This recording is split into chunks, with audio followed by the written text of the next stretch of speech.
반갑습니다. 오늘은 말씀드린 대로 교회 창립 18주년 기념주일입니다. 한번 따라해 보겠습니다. 지금까지 하나님께서 하셨습니다. 아멘. 지금까지 하나님께서 하셨습니다. 전적인 하나님과 인도하심과 은혜로 오늘 여기까지 이르게 되었습니다. 성도 여러분, 우리의 인생은 마치 바다 위를 항해하는 배와 같습니다. 그리고 그 바다에는 늘 풍랑이 일어납니다. 잔잔하다고 안심하는 그 순간에 예상치 못한 큰 풍랑이 일어나기도 합니다. 믿었던 사람들이 배신을 하기도 하고 크게 기대했던 곳에서 초라한 결과를 가져오기도 합니다. 크고 작은 풍랑이 우리 인생 앞에 늘 일어납니다. 그러나 여러분, 그렇다고 해서 우리가 불안해하거나 두려워할 것이 없습니다. 왜냐하면 든든한 사공이 계시기 때문입니다. 우리의 인생의 배를 인도하시는 든든한 선장이 계시기 때문입니다. 그분이 바로 근본 하나님이신 예수 그리스도이십니다. 우리 인생의 배를 항해하는데 우리의 인생의 배를 노를 젓는 든든한 사공 예수 그리스도, 든든한 선장 예수님이 우리 가운데 계시기 때문에 우리는 어떤 풍랑이 일어나고 어떤 어려움이 있을지라도 불안해하거나 두려워하지 않습니다. 지난 18년의 세월이 그랬습니다. 소모하는 크고 작은 풍랑들이 있었습니다. 그러나 든든한 사공이시고 든든한 선장 되신 예수 그리스도를 말미암아 다 지나오고 오늘 여기에 이르게 되었습니다. 여러분, 예수님이 우리의 인생의 배에 거하신다고 해서 풍랑이 없는 것이 아닙니다.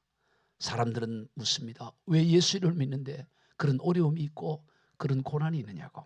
여러분, 우리는 그들에게 바른 답을 해야 합니다.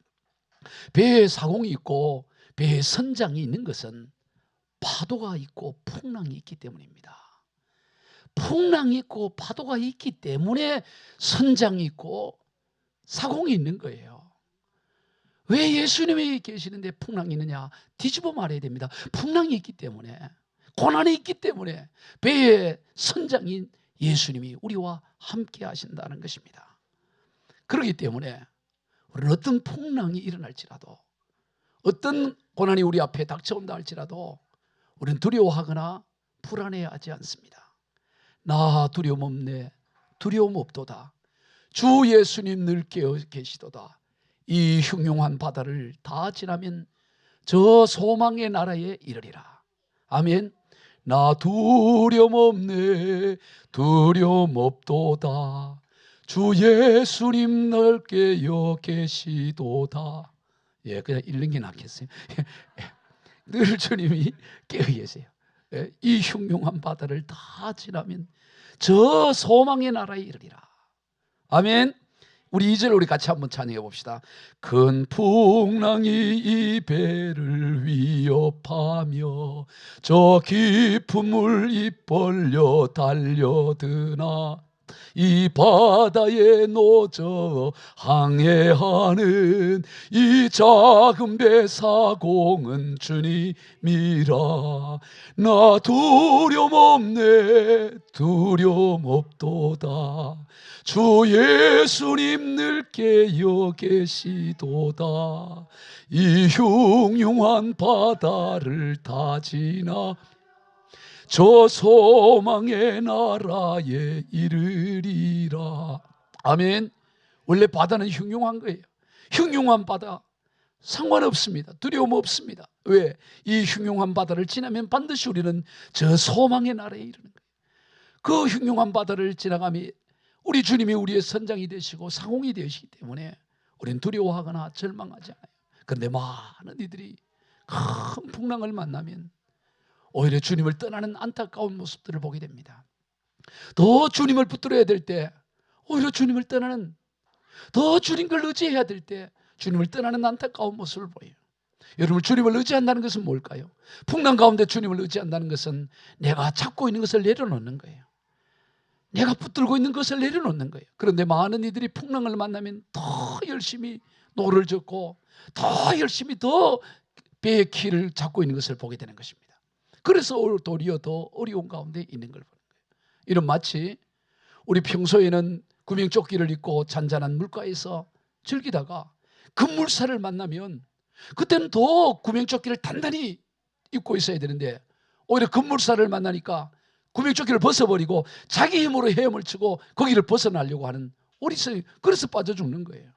여러분, 풍랑이 우리를 무너뜨리는 것이 아니라 내가 그 풍랑을 헤쳐가려고 입고 있던 구명조끼 주님을 벗어버리고 내 힘으로 하려고 하다가 그래서 풍랑에서 무너지는 것입니다. 여러분, 인생의 풍랑을 만날 때 우리는 더 주님을 의지해야 돼요. 더 단단하게 의지해요. 그럴 때 하나님이 우리에게 주시는 게 있습니다. 그게 평안이에요. 풍랑 가운데 주는 평안. 여러분, 그것이야말로 말할 수 없는 기쁨이고 그것이 우리 그리스도인의 능력이에요. 우리 요한복음 14장 27절을 봅시다. 시작. 평안을 너희에게 끼치노니 곧 나의 평안을 너희에게 주노라. 내가 너희에게 주는 것은 세상이 주는 것 같이 아니하니라. 너희는 마음에 근심하지도 말고 두려워하지도 말라. 여러분, 평안은 내가 취하는 게 아니에요. 내가 가지는 게 아닙니다. 평안을 너희에게 주노니, 평안은 하나님으로부터 받아주는 거예요. 하늘로부터 우리가 받는 것이 평안인 거지 내가 평안을 만드는 게 아니에요. 평안을 주신다고 말하는 거예요. 그 평안을 우리가 받을 때 세상이 주는 것과 다른 어떤 조건과 환경과 상관없는 평강을 누리는 거예요. 평화 평화로다 하늘 위에서 내려오네. 하여튼 내려와요. 예, 평화가 하늘로부터 내려오는. 예, 평화는 하나님이 주는 거지 내가 뭘 취하는 게 아니에요. 예? 오늘 예수님이 왜 육신의 몸을 입고 이 땅에 오셔서 피 흘려 죽으시고 살찌게 죽으셨죠? 왜 혈과 육을 입고 이 땅에 오셨습니까? 오늘 우리에게 그 평안을 주기 위함이라고 말하는 거예요. 우리 히브리서 2장 14절 14절을 봅니다. 자녀들은 혈과 육에 속하 있으며 그도 또한 같은 모양으로 혈과 육을 함께 지니심을 죽음을 통하여 죽음의 세력을 잡는 자 곧 마귀를 멸하시며 또 죽기를 무서워함으로 한평생 매여 종노릇하는 모든 자들을 놓아주려 하시니. 왜 예수님이 혈과 육을 입고 오셨느냐? 혈과 육을 입고 두려워서 평생 불안해하는 그들을 놓아주고 자유롭게 하기 위해서, 평생 두려움의 종노릇하는 인생에서 벗어나서 자유롭게 하기 위해서 예수님이 혈과 육을, 우리와 같이 혈과 육을 입고 오셔서 그 문제를 해결했다고 말씀하는 것입니다.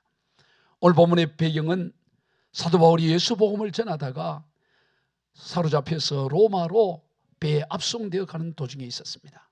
그 배 안에는 276명의 그 사람들이 타고 있었죠.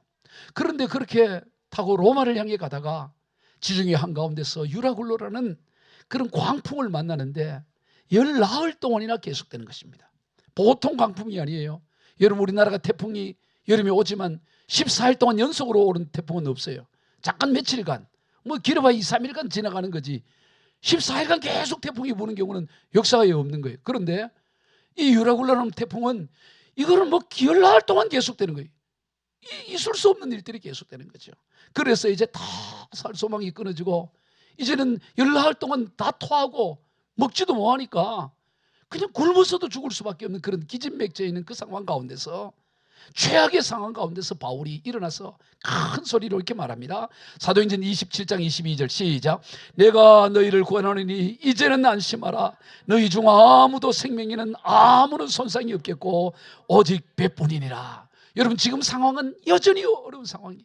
조금도 이 풍랑이 잦아지는 상황이 아니고 점점 더 심해지는 상황 가운데 일어나서 여러분이여 안심하라고 말하는 거예요. 여러분, 이게 능력인 것입니다. 여러분, 우리가 처해 있는 어떤 환경이든 직장에서든 가정에서든 우리 어떤 공동체 가운데서도 지금 상황은 점점 어려워져 가고 점점 힘들어 가는데 안심하라라고 큰 소리 외칠 수 있는 거, 그 풍랑 가운데서도 안심을 선포할 수 있는 것이, 그것이 우리 그리스도인의 능력이에요. 풍랑을 만나지 않는 것이 능력이 아니라 어떤 풍랑을 만날지라도 그 풍랑 가운데서 우뚝 서서 안심하라, 너희 중에 아무도 생명에는 아무런 손상이 없다라고 선언할 수 있는 이 능력, 이걸 우리가 가져야 될 능력인 거예요. 여러분, 그 능력이 어떻게 그럴 수 있었을까요? 어떻게 지금 열나흘째 계속되는 한 번도 초유에 일어난 역사가 없는 그 풍랑 가운데서도 어떻게 사도 바울은 그렇게 외칠 수 있었을까요? 여러분, 이와 같은 것이 출애굽기 14장에도 나옵니다. 출애굽한 이스라엘 백성들이 그 바로의 압제에서 벗어나 광야 가운데 들어가는 가운데 홍해 앞바다를 만나게 됩니다. 도무지 건너갈 수 없는 바다, 뗏목도 없고 배도 없고 아무것도 없고 시퍼런 그냥 물만 바다만 놓여 있고, 뒤는 중무장은 애국 병사들이 오고, 어디도 풀 한 폭이 어디 있어서 숨을 데도 없고, 나무 뒤에 숨을 수도 없고, 동굴도 없고, 꼼짝없이 그냥 광야에서 죽을 수밖에 없는 그 상황 가운데, 그 상황 가운데 우뚝 서서 모세가 뭐라고 말합니까? 출애굽기 14장 13절 시작. 너희는 두려워하지 말고 가만히 서서 여호와께서 오늘 너희를 위하여 행하시는 구원을 보라. 지금 어떤 구원의 표가 나타나는 게 아니에요.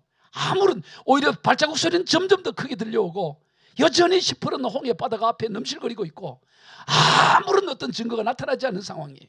오늘 본문에서 이 사도 바울의 상황이나 출애굽기 14장에서의 모세의 상황이나 동일한 상황입니다. 아무런 어떤 증거가 보이지 않습니다. 그런데도 큰 소리로 너희는 두려워하지 말고 가만히 있어서 여호와께서 오늘 너희를 위하여 행하시는 구원을 보라. 그렇게 선포할 수 있는 능력, 그 능력을 여러분이 가지기를 주의 이름으로 축복합니다. 이건 그리스도만이 가지는 능력이에요.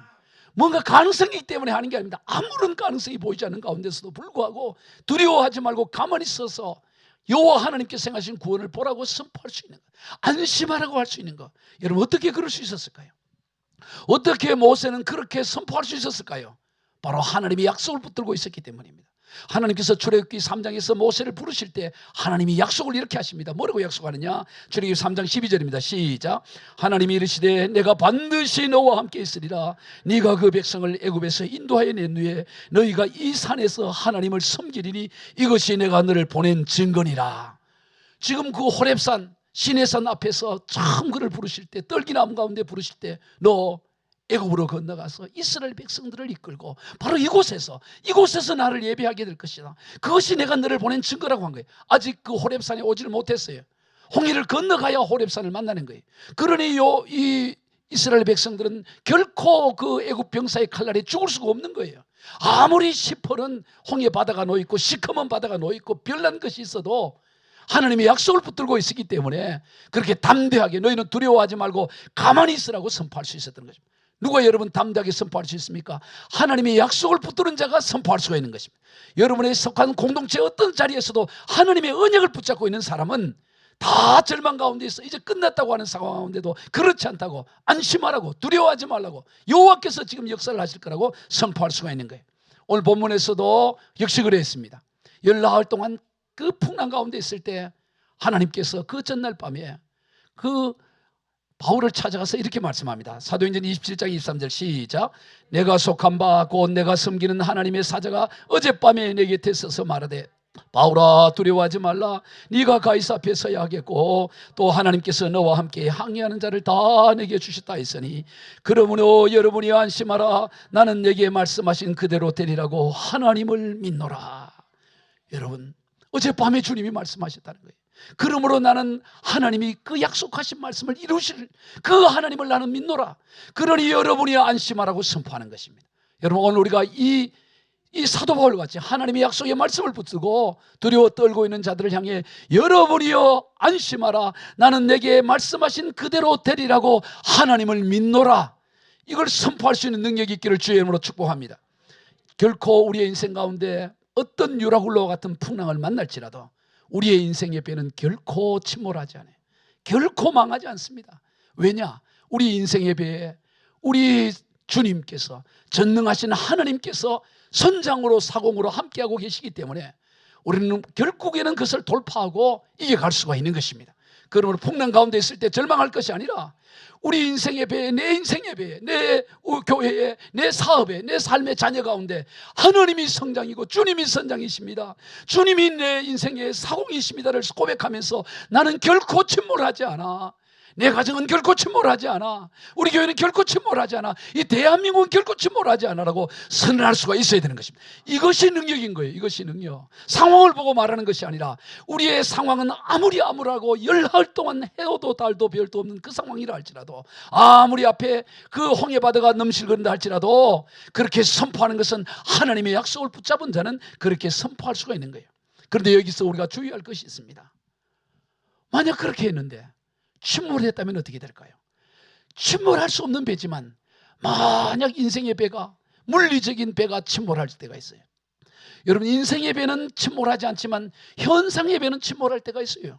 아무리 그 바울이 타는 배라고 하더라도 침몰해서 다 죽을 수도 있는 거예요. 여러분 그렇다고 그 인생의 배가 침몰하는 게 아니에요. 여러분, 나타나는 현상이 침몰한다고 해서 내 인생의 배가 침몰하는 건 아니에요. 오히려 현상의 배는 침몰할지라도 오히려 내 인생의 배는 그 일을 통해서 더 놀라운 하나님의 역사가 나타난다는 거예요. 그렇기 때문에 우리의 인생의 배는 절대로 침몰하지 않는다는 걸 믿어야 되는 것입니다. 여러분, 우리 한국 교회 기독교 역사 가운데 최초의 선교사는 바로 언더우드와 아펜제라는 것은 누구나 잘 알고 있습니다. 공식적인 최초의 개신교 선교사이죠. 이분들은 1885년 4월 5일 날 인천 제물포항에서 들어오시죠. 부활절날 아침에 언더우드와 아펜젤러가 옵니다. 그 가운데 이 아펜젤러 선교사는 감리교 선교사고 언더우드 선교사는 장로교 선교사예요.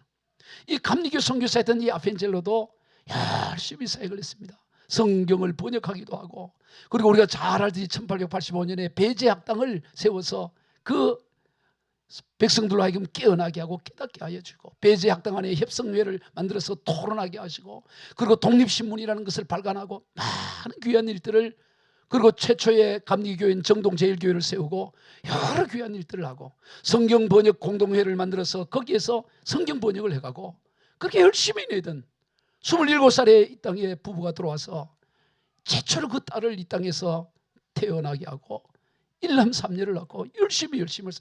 근데 그의 나이 44살이 됐을 때, 17년 사역을 하고 44살이 됐을 때 1902년 6월 11일 날 저 목포에서 성경 번역위원회가 모이기 때문에 제포항에서 배를 타고 목포를 향해 가다가 어청도 앞바다에서, 군산 어청도 바다 앞에서 그 배가 충돌을 해서 배가 침몰하는 상황이 돼요.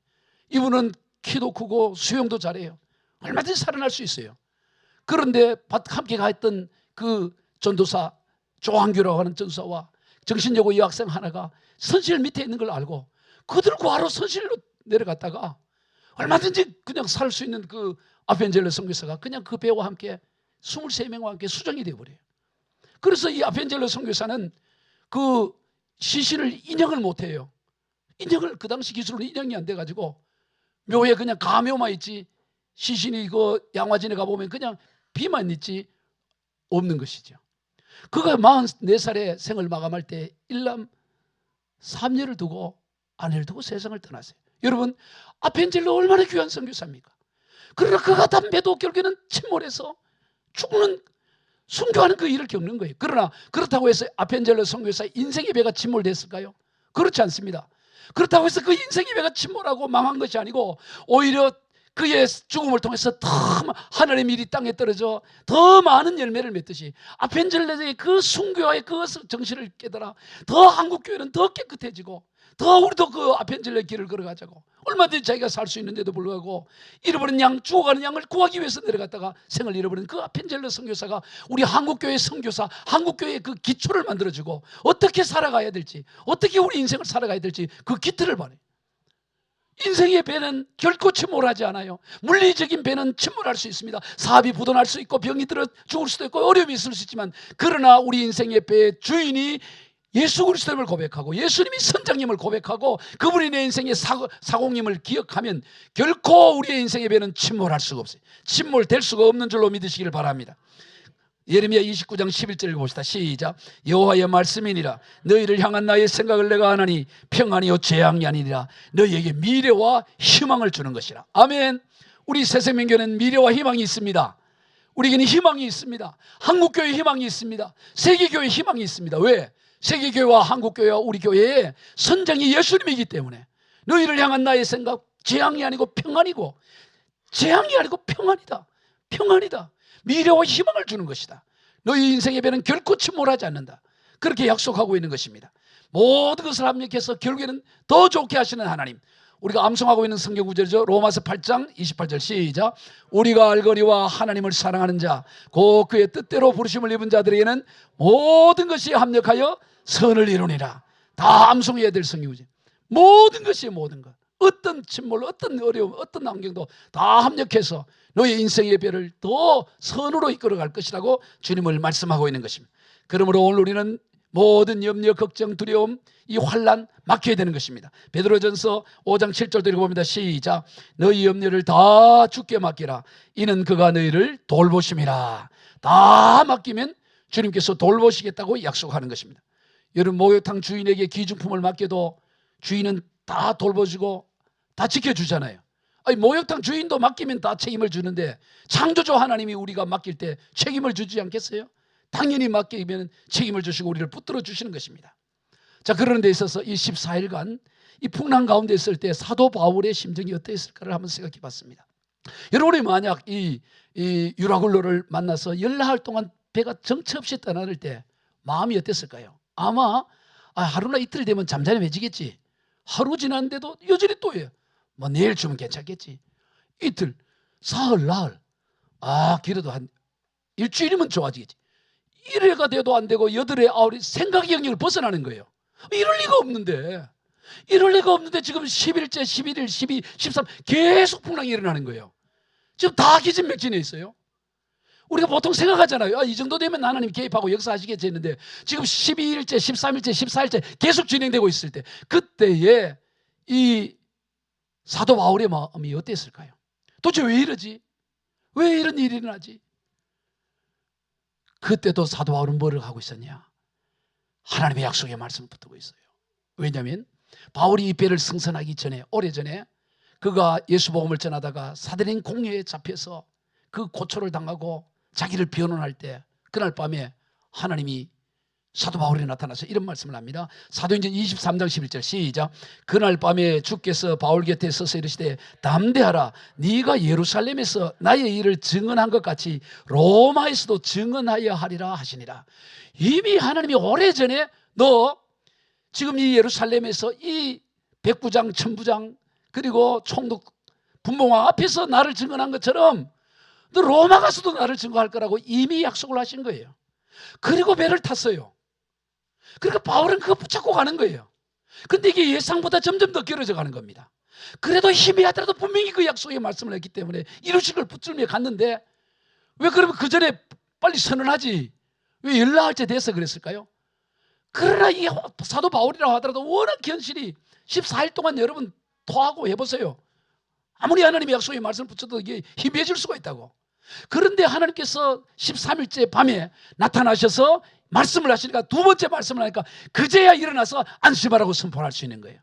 비록 연약할지라도 말씀을 붙잡는 거예요. 할렐루야. 우리가 약속의 말씀을 붙들고 또 붙들고 이게 사실일까 하고 붙들고 있을 때 하나님은 이 때가 됐을 때 더 선명한 말씀을 주셔서 돌파할 수 있도록 하나님이 역사하시는 것입니다. 그러므로 오늘 우리는 두려워할 것이 없어요. 하나님 우리에게 약속의 말씀을 붙잡는 거예요. 아멘. 하나님의 말씀 자체가 하나님이에요. 우리가 하나님의 어떻게 붙잡아요? 우리 집사님이 얘기하듯이 예수님의 옷자락을 잡듯이 성경을 붙잡는 게, 왜냐하면 말씀이 하나님이니까. 태초에 말씀이 계시네. 이 말씀이 하나님과 함께 계셨으니 이 말씀은 곧 하나님이시라. 말씀이 육신이 되어 우리의 거하심에 그분이 예수 그리스도예요. 그러니까 말씀인 거예요. 말씀. 오늘 약속의 말씀을 붙잡기를 주의 이름으로 축복합니다. 말씀을 붙잡는 게 주님을 붙잡는 거예요. 오늘 하나님은 저와 여러분에게 약속의 말씀을 주십니다. 이사야 43장 1절로 3절 말씀이에요. 이것도 언제가 여러분이 다 암송해야 될 암송 구절 범위 안에 있습니다. 시작. 야곱아 너를 창조하신 여호와께서 지금 말씀하시느니라. 이스라엘아 너를 지으시니가 말씀하시니라. 너는 두려워하지 말라. 내가 너를 구속하였고 내가 너를 지명하여 불렀나니 너는 내 것이라. 내가 물 가운데로 지날 때 내가 너와 함께 할 것이라. 강을 건널 때 물이 너를 침몰하지 못할 것이며 내가 불 가운데로 지날 때 타지도 아니할 것이요 불꽃이 너를 사르지도 못하리니 대저 나는 여호와 내 하나님이요 이스라엘의 거룩한 이요 내 구원자임이라. 아멘. 이거 외워야 될 필수 성경 구절이에요. 언제 여러분에게 숙제로 줄지는 모르지만 언젠가는 이게 외워야 될 거예요. 야곱아 너를 창조하신 이가 말한다. 창조한 여호와께서 이스라엘은 너를 지으시니가 말아. 너 두려워하지 말아라. 내가 너를 구속하고 내가 너를 지명하여 불렀네. 너는 내 거다. 네가 물 가운데로 불 가운데로 강을 건널 때 어떤 물도 너를 침몰하지 못하고 어떤 물것도 너를 사르지 못할 거야. 나는 너를 구원하는 구원자고 너의 구속자야. 나는 너의 하나님이야. 이 약속의 말씀을 여러분에게 주신 말씀으로 붙잡기를 주의 이름으로 축복합니다. 그런 인생은 두려워하지 않아요. 이 약속의 말씀을 붙잡을 때 그래 어떤 가물이 나를 어떤 불꽃이 나를 결코 침몰하거나 사르거나 태우지 못한다. 나 두려움 없네 두려움 없도다 주 예수님 늘 깨어 계시도다 이 흉흉한 바다를 다 지나며 저 소망의 나라에 이르리라. 아멘.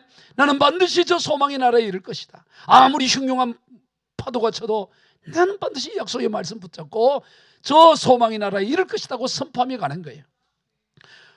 오늘 본문에서 사도 바울이 탔던 이 배 유라굴로가 큰 풍랑을 날아 결국에는 어디에 도달하냐면 멜리데라는 섬에 도달해요. 14일 내가 반드시 한 섬에 걸리려 했는데 정말로 한 섬에 걸렸는데 그 섬 이름이 뭐냐? 멜리데. 지금은 그 멜리데 섬을 뭐라 그러냐? 몰타공화국이에요. 몰타공화국. 예? 몰타공화국 들어보셨어요? 몰타회담. 몰타공화국인데 그 섬에 이르렀는데 여러분 그 섬에서 놀라운 일이 나는 거예요. 놀라운 일. 어떤 일이 나느냐? 그 섬에 이르렀더니 그 섬의 주장인 보블리오의 아버지가 열병과 이질로 누워서 죽어가고 있는 거예요. 그래서 이 사도 바울이 안수하고 기도하여 치유를 했어요. 이번 선교 보고에도 치유의 역사 나더라고요. 주하던 그 주장의 아버지가 병이 말끔하게 낫는 거예요. 그래서 깜짝 놀래가지고 뭐 그 당시에 병원이 있었겠습니까? 세브란스 병원이 있었겠습니까? 뭐 병원이 없어요. 다 몰려오고 다 오는데부터 다 고치는 거예요. 그래서 그 주민들이 어떻게 돼 있어요? 다 예수를 믿는 거예요. 3개월간 머물렀는데 부흥회가 일어나는 거예요. 부흥회. 여러분 보세요. 열나흘 동안 배가 정체 없이 떠나는 것 같지만 우리 눈에는 정체 없어요. 어디로 가는지도 몰라요. 그러나 하나님은 그 배를 어디로 이끌고 있어요? 몰타공화국, 지금 멜리데 섬으로 인도하고 있는 거예요. 여러분 우리의 인생의 배가 도대체 어디로 가는지 방향도 모르고 풍랑을 만나고 그냥 이리저리 편주회처럼 떠도는 것 같지만 부평처럼 떠도는 것 같지만 그렇지 않습니다. 하나님이 우리의 성경을 넘어서 멜리데 섬으로 인도하고 계신다는 것을 기억해야 되는 거예요. 왜? 그 멜리데 섬이 최초의 전체가 다 복음화되는, 인류 최초의 전체가 복음화되는 역사가 일어나는 거예요. 지금 멜리데 섬 몰타 공화국을 제가 자료를 한번 찾아봤더니 지금 사람이 얼마가 사느냐 봤더니 54만 5천 명이 사는데 이 몰타 공화국에 제주도의 6분의 1밖에 안 되는 면적이에요. 그런데 54만 5천 명이 사는데 98%가 예수를 믿어요.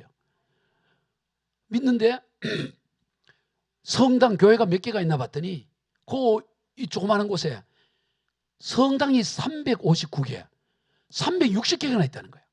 이 주민들은 사도 바울이 여기 와서 복음을 전했다는 건 이 자부심이 너무 강한 거예요. 워낙 자부심이 강하니까 다른 나라에서 한 20%가 이민 온 사람들인데 다른 나라에서 온 사람들 다 예수를 믿고 신앙생활을 한다는 거예요. 할렐루야. 여러분 이 유라굴라라는 풍랑이 우리 인생을 정체 없이 그냥 부평처럼 떠나는 게 아니지만 하나는 그 위에서 그 배를 어디로? 멜리데 섬으로 인도하는 거예요. 멜리데 섬. 그 멜리데 섬의 주민들이 예수를 믿으면서 그게 위로 불이 붙으면 산으로 올라가듯이 그 북쪽에 93km가 그 로마 아닙니까? 그 북쪽으로 올라가서 로마 전체를 불태워서 로마가 복음화되는 일들을 거기서 불이 지펴지는 거예요. 여러분 우리 인생이 정체 없이 떠나는 것 같고 부평처럼 떠나는 것 같지만 하나님이 그 가운데 섭리하고 계시니 우리 하나님은 우리의 머리털까지 다 세고 계시기 때문에 우리 인생이 다 의미 없이 헛되게 살게 하지 않으신다는 것입니다. 말씀을 정리합니다. 우리는 풍랑이는 바다를 항해하는 배와 같은 인생입니다. 그런데 그 배의 선장이 우리 주님이시고 그 배의 상홍이 우리 주님이기 때문에 우리의 인생의 배에는 어떤 어려움을 만나도 어려움이 있을 수는 있지만 결코 무너지거나 침몰하지는 않는다는 것입니다. 더 놀라운 멜리데, 더 놀라운 하나님의 역사를 우리를 향해 나가게 하시는 것입니다. 우리가 그렇게 믿음으로 끝까지 나가시는 저와 여러분 다 되시길 주 예수 그리스도 이름으로 축복합니다. 기도하겠습니다. 하나님 아버지 감사합니다. 지난 18회 동안 전적으로 하나님의 역사로 말미암아 오늘 여기까지 왔습니다. 우리 새생명교회의 선장과 사공이 우리 주님임을 고백합니다. 주여 앞으로도 항해할 곳을 아직도 많이 남아 있습니다. 주여 인도하여 주셔서 저 소망의 나라, 저 멜리데 섬으로 우리 교회를 인도하여 주시고 우리 성도들을 인도하여 주옵소서. 축복하며 예수님의 이름으로 기도하옵나이다. 아멘.